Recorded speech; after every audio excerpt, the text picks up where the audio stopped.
आज हमारी बात इंक्रीजिंग एंड डिक्रीजिंग फंक्शन पर होगी। ठीक है, इसमें क्या करते हैं आप, सबसे पहले जो भी फंक्शन दिया जाएगा, जैसे यहाँ x² दिया गया है, इसका डोमेन आप देखोगे, ऑब्जर्व करोगे तो इसका domain set of real number है। x जिस सेट का मेंबर होता है उस सेट को डोमेन बोलते हैं। ठीक है, और x आपका x के लिए x² डिफाइंड होना नेसेसरी है, तभी डोमेन का मेंबर है। ओके, अब यहाँ पर x² का ये कर्व है। ठीक है, अब जैसे आप निगेटिव x एक्सिस से पॉजिटिव x एक्सिस की तरफ जाएंगे, x एक्सिस से निगेटिव x एक्सिस से पॉजिटिव एक्सिस की तरफ जाएंगे, आप y की वैल्यू वह कम होती जाएगी। एक कम होते होते होते होते होते जब x की वैल्यू 0 होगी उस समय 0 हो जाएगी, यानी कम होगी। और जैसे ही आप 0 के आगे बढ़ेंगे तो फिर से y की वैल्यू बढ़ने लगेगी, बढ़ते बढ़ते बढ़ते बढ़ते बढ़ती जाएगी। ठीक है, कहाँ तक जाएगी? जहाँ तक x की वैल्यू ले जाओगे आप, यानी कि x की वैल्यू इन्फिनाइट करने पर y की वैल्यू इन्फिनाइट हो जाएगी। माइनस से इन्फिनाइट की तरफ से आओगे उस समय भी वैल्यू इन्फिनाइट रहेगी। जैसे जैसे 0 की तरफ पहुँचोगे वैल्यू कम होते होते होते चली जाएगी। ठीक है, तो इस तरीके से तुम देख रहे हो x² का जो नेचर है माइनस इन्फिनाइट से 0 के पहले वो डिक्रीज कर रही है और 0 के आगे प्लस इन्फिनाइट तक इंक्रीज कर रही है। ठीक है, ये है आपका इंक्रीजिंग एंड डिक्रीजिंग। ठीक है, इस पर ये आपका डिफिनीशन नंबर 1 है। यहाँ बताया गया है कि आपका लेट कोई इंटरवल i है contained in the domain of real, ठीक है, valued function, then f is said to be. Increasing case में क्या होगा? यदि कंडीशन है if x1 is less then x2, ठीक है, इन i implies that x1 पर value of function f of x1 is less than f of x2 for all x1 x2 belongs to i। Okay, अब सुनो आप decreasing के case में on i, ठीक वैसे ही x1 x2 जो होगा i का मेंबर होगा। यहाँ पर f of x1 f of x2, ठीक है, तो यहाँ पर x1 की वैल्यू क्या हो गई? यहाँ पर डिक्रीजिंग की बात किया है। Okay, f of x2 for all x1 x2 belongs to i। यहाँ पर आप सिंबल लगा दीजिए कि x1 जो है वह आपका बड़ा हो गया और वैल्यू क्या हो गई? छोटी हो गई। ठीक है, और जब f of x is equal to c है उस केस में कांस्टेंट फंक्शन होगा। ठीक है, अब इसके बाद फोर्थ पार्ट में x1 लेस देन x2। अब यहाँ पर डिक्रीजिंग की बात चल रही है, तो f of x1 is greater or equal to f of x2। Okay, एक बात और आपको ध्यान देने की है, यहाँ पर क्या आया है? इक्वल भी साथ में आया है और यहाँ पर इक्वल साथ में नहीं आया है। ठीक है, यहाँ में इक्वल साथ में नहीं आया है। ओके, तो ये डिक्रीजिंग का हो गया, ये स्ट्रिक्टली डिक्रीजिंग का हो गया। ठीक है, यहाँ पर ग्राफ के द्वारा दिखाया गया है, ये आपका ग्राफ है। अब यहाँ पर कोई दो पॉइंट आप ले लो, जैसे यहाँ पर एक पॉइंट x1 है, यहाँ पर पॉइंट x2 है। ठीक, अब x1 जो है वो कम है, x2 अधिक है, तो x1 पर वैल्यू भी कम हो गई, x2 पर वैल्यू क्या हो गई, इससे ज़्यादा हो गई, तो इसका मतलब इंक्रीजिंग हो गया। यहाँ पर इधर आपने x1 लिया, इधर आपने क्या लिया, x2 लिया, इसके अकॉर्डिंग x1 बड़ा ले लिया, x2 छोटा ले लिया। ठीक है, तो अब x1 पर वैल्यू क्या हो गई, वो कम है, और यह x2 पर वैल्यू क्या है, वो अधिक है, तो इसको बताया। ठीक है, अब यहाँ पर देखो, यहाँ पर x1 है, यहाँ पर x2 है। अब दो x1 x2 से अधिक है, यहाँ पर भी वैल्यू उतनी ही है और यहाँ पर भी वैल्यू उतना ही है, तो ऐसे केस में कांस्टेंट हो गया। ओके, डिफिनेशन टू के अकॉर्डिंग आप देख क्या करेंगे कि यहाँ पर कहा है कि let x not be a point in the domain of definition of real valued function, then f is said to be decreasing at x naught if there exists an open interval I containing x naught such that f is decreasing respectively in I। Okay, अब देखो यहाँ पर f of x equal to आपको क्या दिया गया है, 7x-3 दिया गया है। Okay, domain set of real number है। अब आप R के अंदर से दो एलिमेंट ले लो, वो एलिमेंट x1 एंड x2, इस प्रकार से लो कि x1 छोटा है और x2 क्या है, बड़ा है। अब x1 पर वैल्यू कितना निकलेगा, 7x1 - 3, और x2 पर वैल्यू कितनी निकलेगी, 7x2 - 3। अब यहाँ पर ये वैल्यू आपकी अधिक है, ये वैल्यू आपकी कम है, और ये अधिक है। ठीक है, इसका मतलब डिफिनीशन 1 को फॉलो कर गया है। तो ये किसकी डिफिनीशन है, स्ट्रिक्टली इंक्रीजिंग की, क्योंकि यहाँ इक्वल नहीं आया है। ओके, अब हम थ्योरम नंबर 1 पे आते हैं, जो कि अच्छा थ्योरम है आपका। Let f be a continuous on close interval a b and differentiable on open interval a b, then f is increasing in closed interval a b if f dash x greater than 0 for each x belongs to open interval a b। ठीक है, function आपका increasing होगा close interval a B में यदि differentiation आपका जो हो f dash x जो हो पॉजिटिव होना चाहिए, तभी जाकर इंक्रीजिंग होगा। f डैश एक्स पॉजिटिव होगा तो f इंक्रीजिंग होगा। f डैश एक्स पॉजिटिव कहाँ होगा, ओपन इंटरवल ए बी के अंदर। ओके, कंडीशन है ये।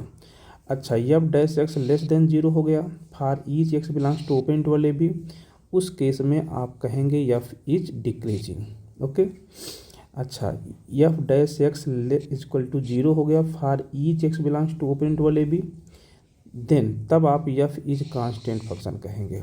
ओके, ये थ्योरम याद रखना, प्रूफ नहीं पूछा जाता है, इस पर हम क्वेश्चन करेंगे। जैसे देखो एग्जाम्पल नंबर 8, एग्जाम्पल नंबर 8 में आपको फंक्शन दिया गया है।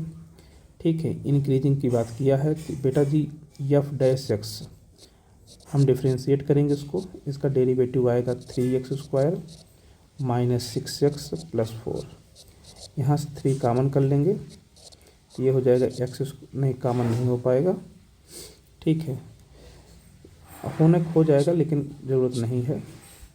यहाँ पर इसकी वैल्यू जो होगी सदैव पॉजिटिव होगी। अच्छा, इन्होंने क्या किया है, कंप्लीट स्क्वायर के फॉर्म बनाया है, तो चलो हम भी बना देते हैं कॉमन करके।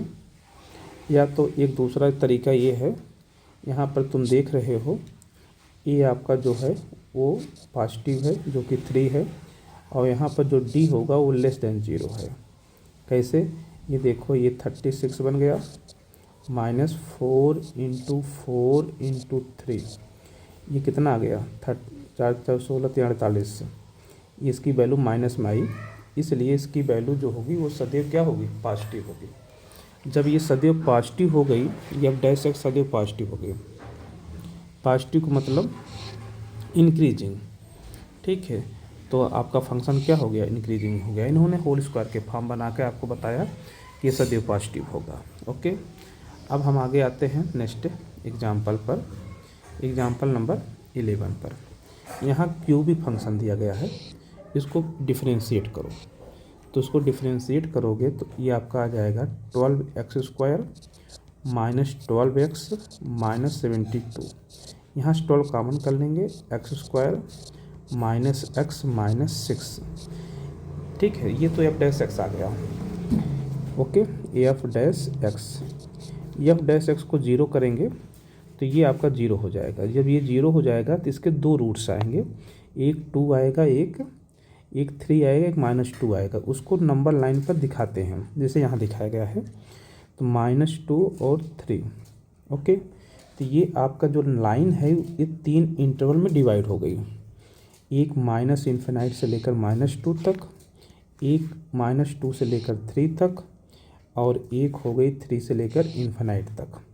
ठीक है, अब इसी के बीच में ये जो 3 इंटरवल हैं, यहीं पर कहीं पर वो इंक्रीजिंग होगा, कहीं पर डिक्रीजिंग होगा। इस बात का पता कैसे लगाएंगे? देखो, इस बात का पता आप लगाएंगे कि -2 और 3 के बीच में कोई भी एक नंबर ले लो और एफ डैश एक्स में आप रख दो। तो यहाँ पर रखेंगे, जैसे कि आपने यहाँ पर 0 ले लिया, -2 से 3 के बीच में 0 आएगा, 0 यहाँ रखेंगे तो आंसर आपको किसमें मिलेगा? माइनस मिलेगा। ठीक है, और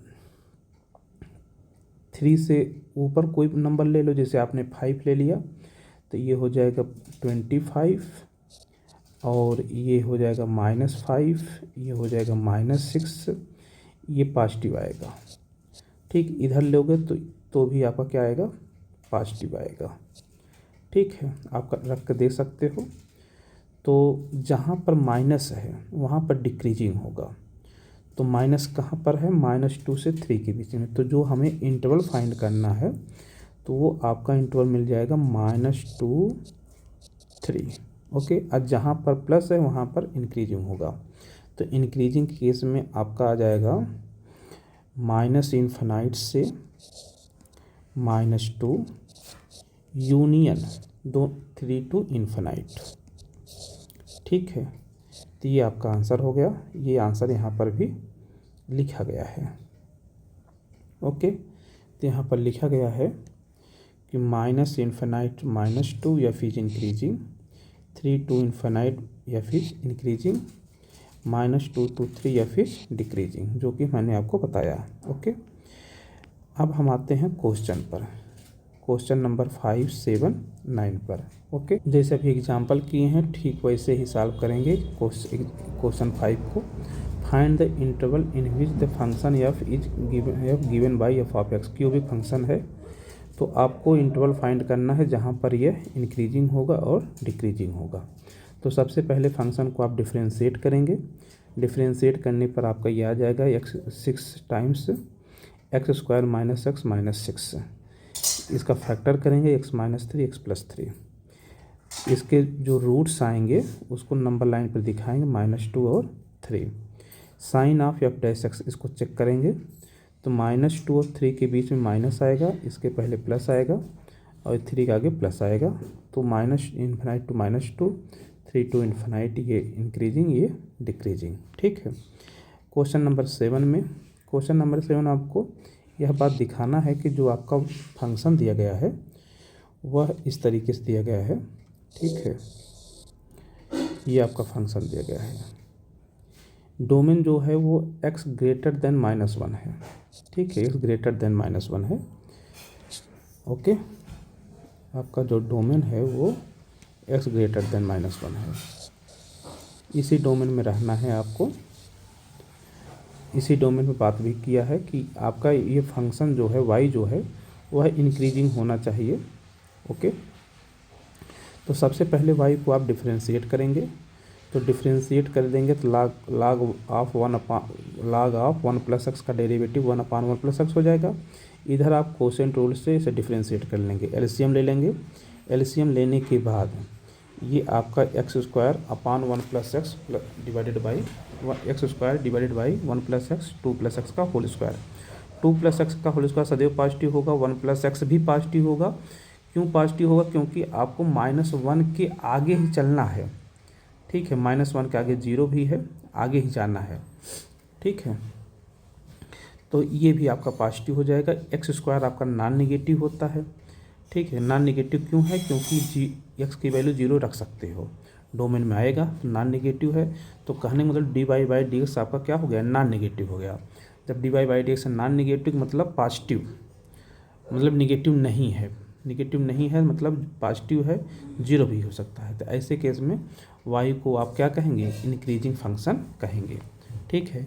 क्वेश्चन नंबर 9 में आपका फंक्शन यहाँ प्रूव करना है। आपका जो फंक्शन दिया गया है वो ये दिया गया है, ओके। इस फंक्शन को आपको इंक्रीजिंग फंक्शन प्रूव करना है, इस इंटरवल में रहना है, मतलब इस डोमेन में रहना है। तो आप इसे डिफ्रेंशिएट करेंगे, पहले टर्म को कोसेंट रूल से डिफ्रेंशिएट कर देंगे और थीटा का डेरिवेटिव -1 आ जाएगा, ठीक है। अब यहाँ पर आप थोड़ा सिंप्लीफाई करेंगे तो इस तरीके से बन जाएगा। आपको यह जानना ज़रूरी है, कास थीटा की वैल्यू यहाँ पर 0, ठीक है। 0 से π/2 के बीच में बात किया है, 0 से π/2 की बात किया है, यानी कि आपको फर्स्ट क्वाड्रेंट में ही रहना है। उसमें तो सदैव आपका आंसर जो आएगा वो 1 से 0 के बीच में ही होगा, ठीक है। इसी बात तरीके यहाँ लिखा गया है, सिंप्लीफाई कर लीजिए और फिर उसके बाद आपका ये बन जाएगा 4 cos theta - cos² theta. cos theta common कर लीजिए, 4 - cos theta into cos theta divided by 2 + cos theta का होल स्क्वायर। ये सदैव पॉजिटिव होगा, ये भी पॉजिटिव होगा, cos थीटा पर निर्भर करेगा बात, ओके। अब तुम जानते हो cos थीटा भी पॉजिटिव है, यानी नॉन निगेटिव है, तो इसलिए y आपका क्या हो जाएगा? इंक्रीजिंग हो जाएगा, ठीक है।